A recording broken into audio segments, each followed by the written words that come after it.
자, 이제 우리 두 번째 챕터, 이 챕터로 들어가 보도록 합니다. 예상 과정인데요. 앞에서 우리가 예상 과정과 관련해 가지고는 어땠었어요? 예상 과정과 관련해 가지고서는 간략 버전으로 제가 설명을 좀 드렸었습니다. 재무행정들어 첫 시간에, 그죠? 기억나요? 예산 편성, 그 다음에 예산의 심의와 확정, 그리고 예산의 집행, 그리고 결산과 결산 심사. 이렇게 이제 나눠지는 버전은 우리가 봤다. 예산 과정과 관련해서. 그런데 이제부터는 굉장한 상세 버전으로 간다. 상세 버전. 네, 상세 버전. 아주 꼼꼼하게 들여다봐야 돼요. 재무행정론은 양은 안 많은데 용어가 어렵고 그 다음에 세부적인 내용을 알아야 돼서 그게 조금 까다롭습니다. 예. 지금도 뭐 앞 시간, 앞에 시간 뭐 이런 거 보면은 거기에 뭐 갑자기 새로운 용어들이 막 튀어나오죠. 예, 막 튀어나와서 혼동이 될 텐데 그것만 잘 이해하시면은 재무행정론 오히려 좀 간단해요. 왜냐면은 우리한테 무슨 뭐 동계산하라는 것도 안 나오고 그런 거 없이 그냥 개념만 잘 보면 되는 거니까. 그죠? 자, 그런데 앞서서 우리가 이런 얘기를 했었어요. 예산 과정이라고 하는 것은요. 이게 방금도 지금 그런 뉘앙스로 제가 말씀드린 건데 이 숫자 놀이 같지만은 사실은 그거보다 더 중요한 게 정치적 성격이라는 거예요. 정치적 타협의 산물. 그런 거 아닙니까? 그죠? 저는 이제 그 사례가 하나의 사례가 될 수 있을 것 같아요. 수도권에 광역 철도망을 뭐 지하 굉장히 뭐 심도 뭐라 그러나 뭐 되게 낮게 이렇게 해가지고 굉장히 깊이 50m 이렇게 파가지고 다니는 거를 지금 만든다고 하는 거잖아요. 근데 그거 우리 동네도 놔주라고 난리도 아니에요, 전부 다들. 그러죠? 그런데 그 운동을요 가장 잘한 데가 한 군데 있어. 경기도에. 해준다고 했는데도 그거 노선이 마음에 안 든다고. 그래가지고 막 되게 정치적 이슈가 잘 돼서, 물론 그 지역 주민들은 되게 불편하대요. 그래서 이제 진짜 불편한 것 때문에 화가 나서 그런 면도 있겠지만, 아무튼 어디든 다 불편한 점들은 있었겠지만, 더 절실했었던 건지, 어떤 건지, 아무튼 간에 더 절실했겠죠. 절실하기도 했고, 또 그리고 여론하는 데 성공했어. 언론에서 잘 받아 적어줘가지고. 그래가지고 막 불만이 막 이렇게 터져 나오는 것들이 막 이렇게 공론화가 되면서 나중에 이제 정부가 발표할 때 타산이 안 맞으니까 안 해주는 거 아닙니까, 사실은. 다른 대체 수단이 있다고 보는 거예요. 근데 당사자들은 이제 그거 대체가 안 된다고, 실제 살아보면 안 된다. 그렇게 말하는 거지만, 이제 정부는 우선순위라는 게 있으니까, 어디나 다 불편한 건 있잖아요. 우선순위가 있으니까, 그 요구하는 걸 다이렉트로 들어주지 못하지만, 개선책을 주겠다면서 거의 한 10여 개의 교통 대책을 쫙 선물로 주더라고. 에? 선물로 주더라고요. 그래서 그걸 보고 또 한 번 느꼈지. 이 예산은 정치 과정이에요. 정치 과정이야. 그게 얼마나 공론화가 되는가가 되게 중요한 거예요. 공론화가 되는가가. 근데 그게 언론에 많이 실렸거든. 언론에 많이 실렸어. 그런 식으로 지역의 이슈를 쟁점하려고 하는 데는 많아요. 그런데 이렇게 이슈화에 성공하는 경우는 흔치 않지. 근데 이게 성공이 된 거야. 그래가지고 아무튼 간에 여러 가지 대책들이, 후속 조치들이 만들어져가지고, 그래가지고 내가 볼 때는 많이 얻어갔다라고 판단이 들더라고요. 그 지역만 타겟팅 해가지고 여러 개를 발표해줬어. 기재부 장관이 기자회견 하면서 이것도 해줄 거고 이것도 해주고 저것도 해주고 막 이렇게 그렇게 해줬어요. 그렇게 됐는데 이거 보세요. 그래서 예산 과정은 그렇구나, 정치적 성격이구나. 근데 이거 봐봐요. 여기 해줬잖아요. 그럼 그 다음에는 다른 동네는 뭐라고 그러겠어? 야, 우리는 호구야? 우리는 호구냐고? 우리도 해줘! 이렇게 하겠지 또. 그 지역도 인근에는 해주고 자기는 안 해줘서 막 그런 거거든요.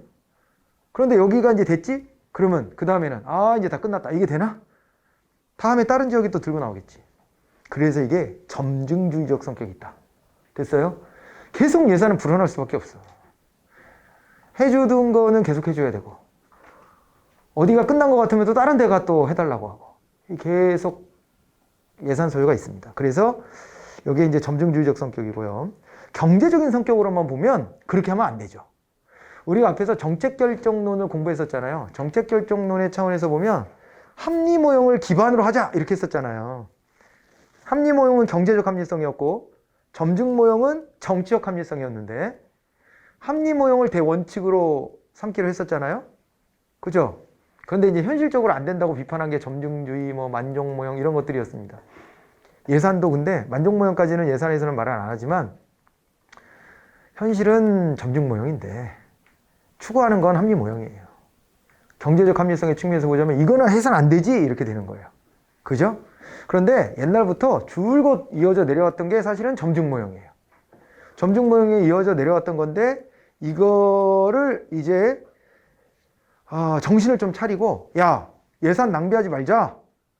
체계적으로 이거 성과를 좀 내보자. 이런 식으로 관심이 생기면서 서서히 이게 합리모형 쪽으로 넘어오게 된 겁니다. 알겠죠? 그 과정을 하나 좀 이렇게 기억을 해두세요. 근데 둘 다 중요한 겁니다. 사실은. 둘 다 중요한 거예요. 그죠? 둘 다 중요한 것이어서 조화를 이뤄야 되지만은 신자유주의적인 관점, 최근의 관점으로 보면 이제 합리주의가 더 필요해 보이긴 하지. 그러지만은 생각보다는 이게 거의 예산은 정치적 성격이 굉장히 크게 작동한다. 이렇게 봐야 됩니다. 알겠죠? 네, 그렇게 보시고요. 또 하나가 순환적 성격이라는 게 하는데 이것도 제가 정리해드린 바 있어요. 3년 주기. 3년 주기. 그러니까 보세요. 지금 2021년 강의하고 있는데 2021년 10월인데 지금 이제 어떤 일이 벌어지냐. 2021년도 예산이 어떻게 돼요? 예산이 집행되고 있어요. 그런데 2020년에 집행됐던 것을 올해 8월 말까지 결산 심사를 끝냈습니다. 응? 올해 그러니까 있었어. 작년 거 건드리는 것도. 올해 있었어. 지금은 10월이라 그건 좀 벗어났지만 상반기에 해요. 8월까지 해요. 8월까지. 8월까지 결산, 지난해 거 결산 받고 그러고 새롭게 이제 그 8월 이후에 9월부터는 어떤 절차에 돌입한 거라고 봐야 되냐면 아니 행정부까지 포함하면 9월 전부터 시작은 해요. 내년도 거는 1년 내내. 그래서 이제 의회로 넘어와 있는 상태인데 이게 이제 내년도 거를 건드리고 있는 거예요. 내년도 거 예산을 지금 이제 짜고 있는 거죠. 그러니까 지금 이 시점, 그러니까 올해 2021년도에도 2020년도 결산을 보고 결산 심사까지 하고 그 다음에 2021년도에 집행을 하고 2022년도에 예산을 짜고 이렇게 3개년치가 돌아다니는 거예요. 3개년치가. 의외로 이 개념을 잘 이해 못하는 사람들이 있어요. 예산을 개선해야 된다라고 막 시민단체들이 말하면서 어떻게 하는 경우도 있는 줄 알아요? 시민단체 나름의 전문성이 있잖아요. 그럼에도 불구하고 시민단체에서도 예전에는 잘못 주장하는 것도 있었어요. 왜 내년 예산에 올해 잘못된 걸 반영하지 않느냐? 이런 지적들을 하는 단체들이 꽤 있었거든요. 자, 이제부터는 여러분 생각해 보세요. 이게 말이 돼요, 안 돼요? 안 됩니다. 내년도의 예산에는요, 작년에 잘하고 못한 거를 반영할 수는 있지. 올해 거는 반영이 안 되지. 올해 말까지 써야 되는데. 올해는 진행 중이잖아, 지금. 근데 이걸 내년 예산에 어떻게 반영해? 안 돼. 안 돼. 전년도 걸 반영하는 거예요. 올해 거는 결산을 안 받는데 어떻게 해? 지금 진행 중인데. 그런데 간혹 이런 걸 구조를 잘 이해 못해갖고 무식한 소리가 튀어나오는 거죠. 응? 올해의 잘잘못을 내년에 반영하자. 이거는 말이 안 되는 얘기입니다. 알겠죠? 구호 자체가 성립이 안 되는 거예요. 작년 거를 반영하자. 이렇게 해야 돼. 근데 그러면 약간 좀 이렇게 뭐라 그러나 이 언론계 사람들이 쓰는 말로는 일본말 쓰는 건데 야마가 안 살지. 야마가. 지나간 거 작년 거를 내년에 반영하자 이거보다는 지금 문제를 내년에 반영하자 이게 더 섹시해 보이잖아. 그러니까 이제 그렇게 주장을 하는 건데 예산 구조로 보면 말이 안 되는 얘기라는 거예요. 그런 거는 이해됐죠? 3년 주기 이거를 기억하셔야 돼. 3년 주기. 자, 그리고 예산의 형식이 나왔습니다. 이제 요거를 제가 앞서서 계속 좀 설명드리고 있었던 건데 우리나라하고 미국을 자꾸 비교해 드렸죠. 요거 이제 표 보면서 같이 체크해 보겠습니다. 자, 우리나라는 예산주의고요. 미국은 법률주의예요. 우리나라는 예산주의고 미국은 법률주의다 이렇게 보시면 돼요. 우리나라는 예산주의, 미국은 법률주의. 계속 말하고 있었으니까 요거 잘 이해하실 거라고 보는데 우리나라는요. 과정을 보면은 예산 과정을 따로 둬요. 법률을 제정하는 절차 말고 별도로 따로 예산 절차를 따로 두고 그리고 편성해서 던져주는 게 행정부인데 행정부가 짠 거를 의회가 심의하고 확정을 해주지만은 실제로 크게 많이 안 건드린다. 요란하기만 하다. 그 빈수레가 거의 요란하다. 이렇게 얘기했습니다. 그죠? 그렇게 되어서 돌아가고 있는 거예요. 이게 우리나라는. 그래서 주도권도 행정부에 있습니다. 주도권도 행정부에 있고요. 그런데 미국은요, 좀 달라요. 미국은요, 행정부가 던져준 거가 기준이 되지 않아요. 그래서 입법부에서 따로 짜. 그걸 1년 단위의 법률로 다시 따로 짜요. 따로 짜서 의회가 주도권을 갖는다. 이렇게 봐야 돼요. 그래서 심지어 세입 예산에서 세금 있죠, 세금. 세금도 우리는 영부세주의라 그래가지고 한번 기준을 만들어 놓으면 그 기준은 법을 개정하기 전까지는 계속 매년 적용되거든요. 근데 미국은요, 매년 예산을 법률로 매년 갈아 끼우는 형태를 취하기 때문에 세입과 관련된 조세제도도 매년 1년 단위로 다시 짜고 다시 짜고 다시 짜는 형식을 취해요. 물론 베끼겠지. 작년 거 그대로 유지하자 하는 건 그대로 가긴 가겠지만은 근데 매년 다시 짜는 형식으로. 그래서 1년세주의라 그래요. 1년세주의. 이런 식의 차이가 존재를 합니다. 그런 거를 우리가 주목해서 보셔야 됩니다. 자, 그래서 이제 형식이에요. 여기는 이제 예산의 형식이라고 나왔죠? 네. 표를 가지고 정리는 할 건데 중요한 포인트들 한번 찝어드려 볼게요. 자, 우리나라는 어떤 제도냐? 우리나라는 이제 여기 나와 있는 것처럼 예산주의의 원칙을 따른다. 이렇게 이제 봐두셔야 돼요. 우리나라하고 일본 같은 나라 등이 있는데 일본 등의 나라에서는 의결주의 원칙을 따라. 의결주의 원칙인데 이거는 이제 어떻게 되는 거냐면 이제 법률과는 별개가 되는 겁니다.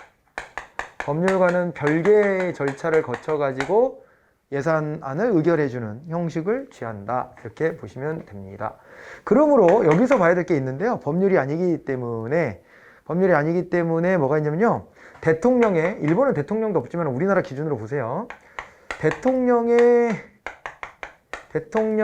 이제 공포나 또는 거부권 행사 있죠? 이게 적용이 안 됩니다. 이게 무슨 얘기냐면 법률 제정 절차를 여러분들 잘 모르죠? 법률 제정 절차 잘 모를 텐데 지방행정감은 비슷하게 좀 알아야 돼요. 그래서 미리 좀 땡겨서 말씀드리자면은 이런 거예요. 법률을 제정할 때는 법률안도 원칙적으로 국회의원들이 발의하는 거고요. 그걸 가지고 국회의원들이 논의를 해가지고 그래서 어떻게 해요? 논의를 해가지고 그걸 가지고 이제 자기들끼리 표결에 붙여서 통과를 시킵니다. 예. 그렇게 되면 그게 어디로 넘어가냐? 대통령한테 넘어갑니다.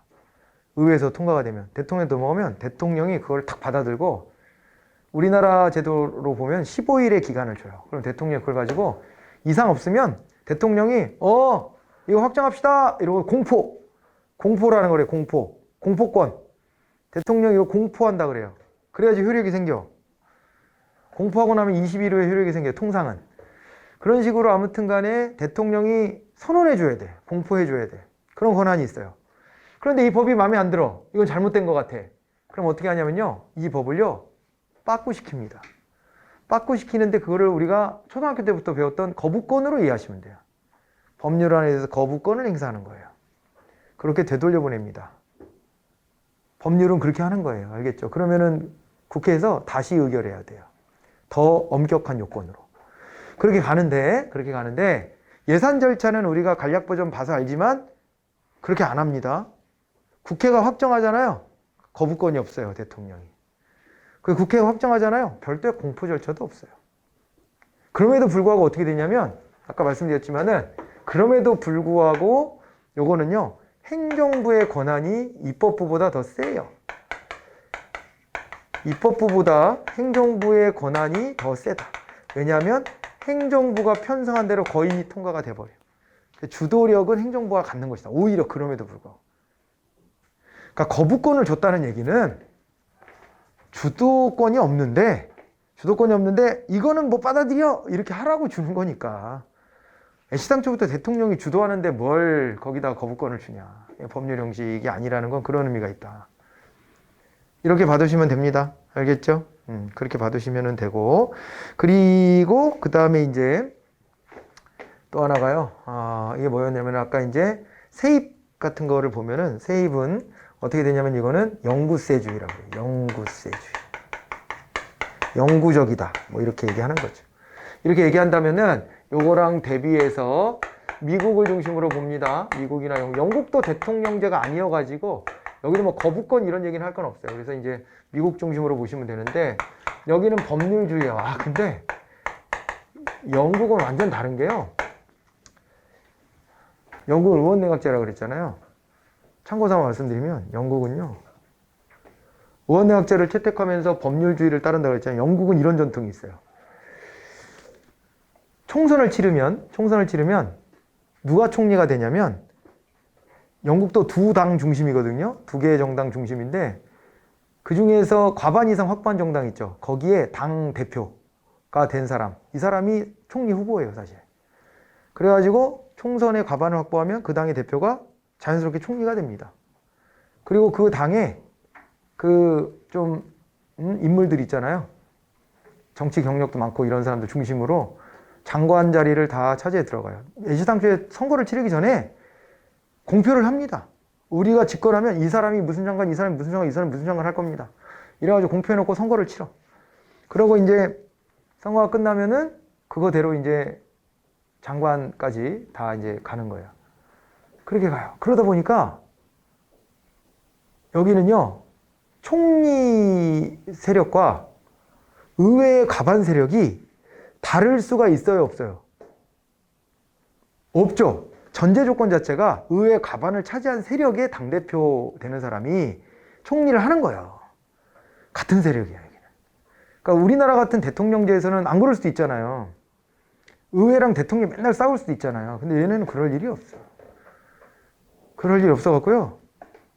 예산도 여기 내각에서 짜서 던져주면 의회는 형식적으로 찬성 그러고 지나가. 이 예산을 안 들여다봐. 잘 안 들여다봐. 심지어 그래서 회계연도가 개시되면 예산을 줘요. 이렇게 쓸 거라고. 사실상 보고지, 보고. 의회에 그냥 보고하는 거예요. 의회는 알았어 그러고 형식적 표결을 해줘. 물론 논리적으로는 반대할 수도 있게 돼 있지. 그러나 반대를 안 한다. 같은 편인데 거기서 반대하면 당 깨지는 거지. 이제 그거는 파국이지, 파국. 그럴 일은 없어요. 잘. 그래서 그대로 가. 대신에 영국은 뭘 발전시켰냐면 결산을 엄청 빡세게 본대요. 결산을 세세히 들여다보는 거예요. 그래서 결산 결과를 다음에 예산 짤 때 반영하는 거지. 결산할 때 작사를 낸대. 결산 중심. 근데 미국은 달라요. 미국은요, 의회가 주도해서 예산을 다 만들어버려. 그래 놓고 얘네들은 결산은 신경을 잘 안 쓴대. 근데 빤히 알잖아요. 결산을 자세히는 안 보는데 대충 알아. 저 사업은 잘 됐다 안 됐다를. 알지? 대략 알잖아요. 파악은 할 거 아니야. 그걸 가지고 예산에 철저히 반영하는 거야, 또. 얘네 이렇게 가. 근데 우리는 두 개가 섞여. 그리고 예산도 뭔가 되게 시끄러워. 결산도 뭔가 하는 듯이 막 열심히 해. 그러나 둘 다 뜨뜻미지근하다. 우리는 두 개 다 신경 쓰는 것 같지만 사실은 뜨뜻미지근한 이런 게 일종의 뭐 행정, 정치 문화 이렇게 좀 잡혀 있는 거죠. 뭐 그런 거를 알고 보면 또 쉬워요. 알고 보면 좀 더 흥미롭게 가실 텐데 여기서 보시면 그래가지고 요게 이제 여기서는 법률 형식입니다. 여기는 법률주의잖아요. 법률의 형식을 그대로 따르기 때문에 미국을 예로 들어 보면은 대통령이 이거 괜찮네. 이 정도면 나도 받아들일 수 있어. 그러면 공포. 아니야. 야, 이런 게 어딨어, 세상에. 이거 거부권 행사. 이거 가능합니다. 이게 다 있어요, 여기는. 우리는 법률을 제정할 때만 하는 건데 얘네는 예산도 법률 형식이니까 이렇게 해버려. 그리고 법률을 제정하는 주체는 입법부 아니겠습니까?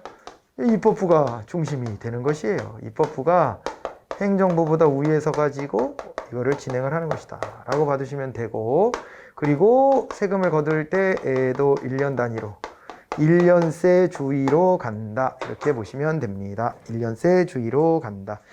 됐을까요? 네, 이렇게 봐두시고요. 자, 이런 거를 일단은 중심으로 이렇게 봐두시면 되고요. 그게 이제 그 표에 좀 이제 정리가 더 되어 있을 겁니다. 정리가 되어 있을 것이고, 그 속에서 참 이 영구세 주의 그랬는데 여기서 좀 하나 더 보시면 요거를요, 우리나라가 요거는 시험에 여러 번 나왔던 용어예요. 요거와 관련해서 우리나라는 조세 법률주의라는 표현을 써요.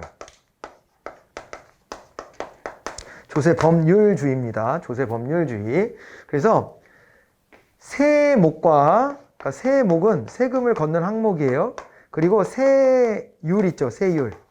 이거는 반드시 법률로만 정해라, 이렇게 하는 거예요. 법률 밑에가 명령이죠. 대통령이 명령을 제정할 수 있죠. 대통령 마음대로 못 정하게 해놓은 거예요, 세금을. 세금을 못 뜯어 고쳐, 절대. 그리고 지방자치단체도 마찬가지야. 지방자치단체도 국회가 야 이거 니네 지방정부가 걷어라 한 것만 걷어. 더 이상은 못해요. 못해. 조세법률주의예요. 법률의 형식으로 조세를 다 만들어 놓고 이거는 특별히 개정할 사항이 없으면 매년 그대로 뭐 계속 적용을 하는 겁니다. 그 조세법률주의라고 그래요. 그 말을 거기다 체크를 좀 해두시면 좋겠고요. 자, 됐죠.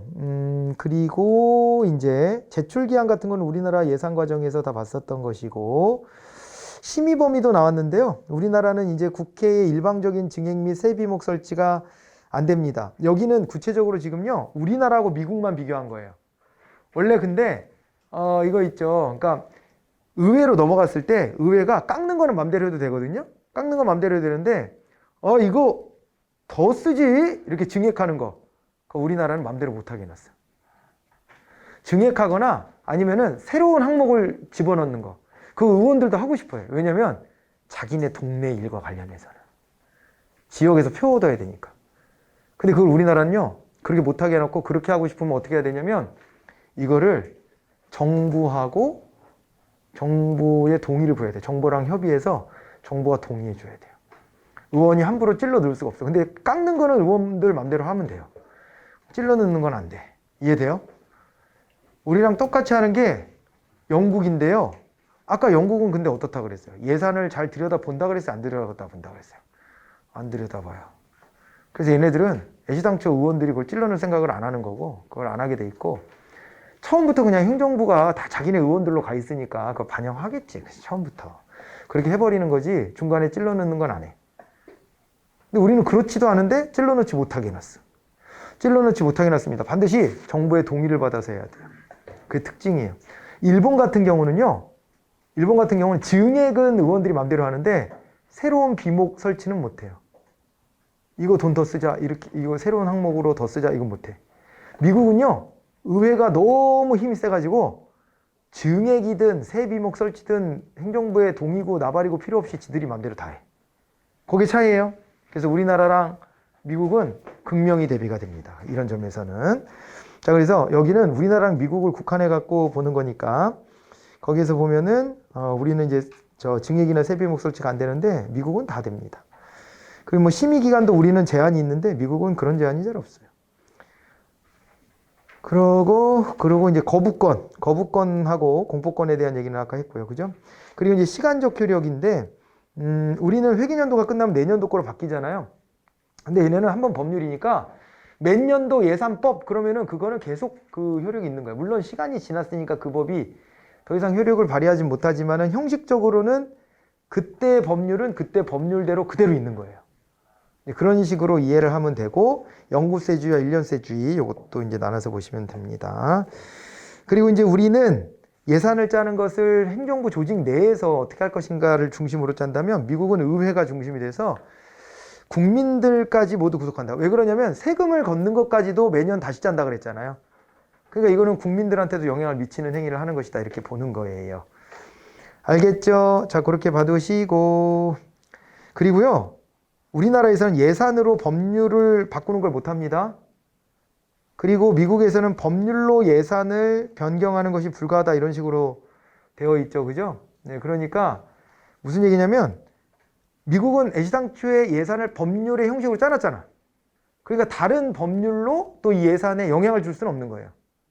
다른 법으로 이 법을 훼손하는 거니까 그런 거는 안 된다. 그런 식의 얘기예요. 그리고 이제 됐죠? 예, 그런 식으로 해서 뭐 나머지는 참고 삼아 보시면 될 것 같아요. 이렇게 봐두시면 됩니다. 됐습니까? 그리고 이제 예산의 편성이 나왔네요. 편성부터는 실제로 이제 굉장히 세부적인 이제 우리나라 예산 제도에 들어가는 거예요. 알겠죠? 그래서 그거는 여러분들이 이제 다음 시간에 다시 만나게 될 내용입니다. 그렇게 하죠. 이제 예산 절차에 대해서, 예산 과정에 대해서 간략하게 앞에 있는 부분들을 좀 다뤄봤습니다. 자, 다음 시간에 다시 이어가겠습니다. 수고하셨습니다.